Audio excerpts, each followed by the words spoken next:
Hey, we're Yumi at 6. And you're watching BUZZNET.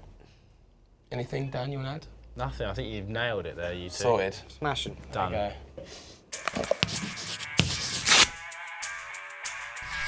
Hi BUZZNET, it's Sarah and I'm here with some of Yumi at 6. Yeah. Welcome. What's up? How are we doing today?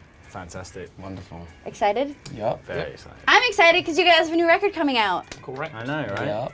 Cavalier Youth. How long have we been working on it? Ages. I think some of the first riffs that came out of the CD was probably like January 2012, but the proper writing session started just after summer 2012. All right, so we're excited that it's going to actually be out for people to hear soon. Yeah, we can't wait to get it out. I mean, even like being on tour at the moment, we just want to play all the new songs, don't we? We're kind of itching for people to hear it. So. We're playing one though.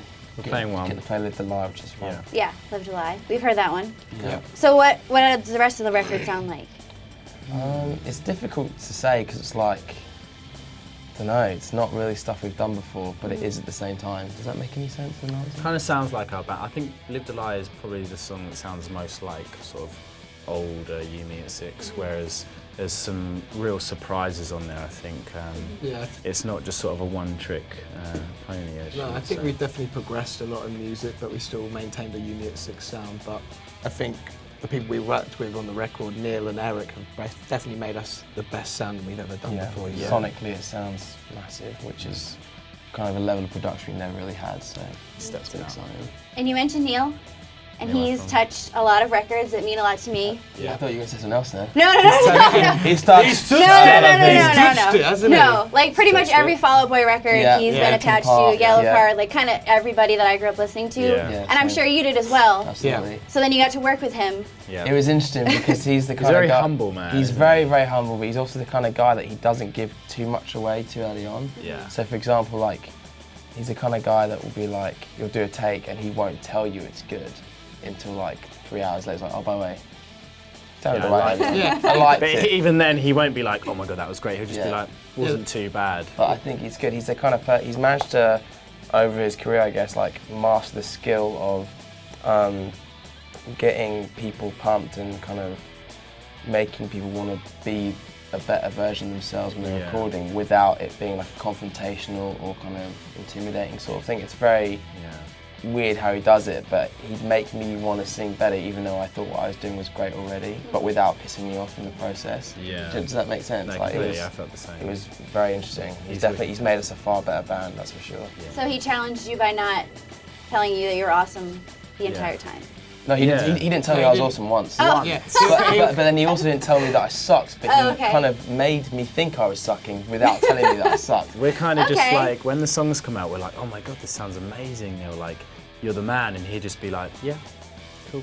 For him as well, he'd just come in, like, I'd be doing a guitar part, and he'd be like, that's not the right sound. And then 3 hours later, I'd be there just working, and he goes, yeah, that's it. Oh. And that'll be it. And I'll be like, okay, cool, I've got the seal of approval now. Do you like take him to dinner to get to know him first, or how does that first interaction we go? actually played the Palladium up the road on the Spring Fever tour with All Time Low and Pierce the Veil and May Parade, and we met a bunch of the producers, and they were all very sort of quite egocentric and very sort of like, this is what I've done, I'm the man sort of thing. And he was like, I want to make the best Yumi 6 record, are you up for it? And we were like, yep, and we got on with him, and it was just sort of like, really chill, he's just so chill, and I think, you know, recording at his family house as well was a benefit because it sort of took the glitz and the glamour of recording in LA off it. Like last time it was all very like, we had runners and we had all these people at our beck and call, which we weren't used to, and I think it made us feel quite out of place, didn't it? Whereas recording in his house with his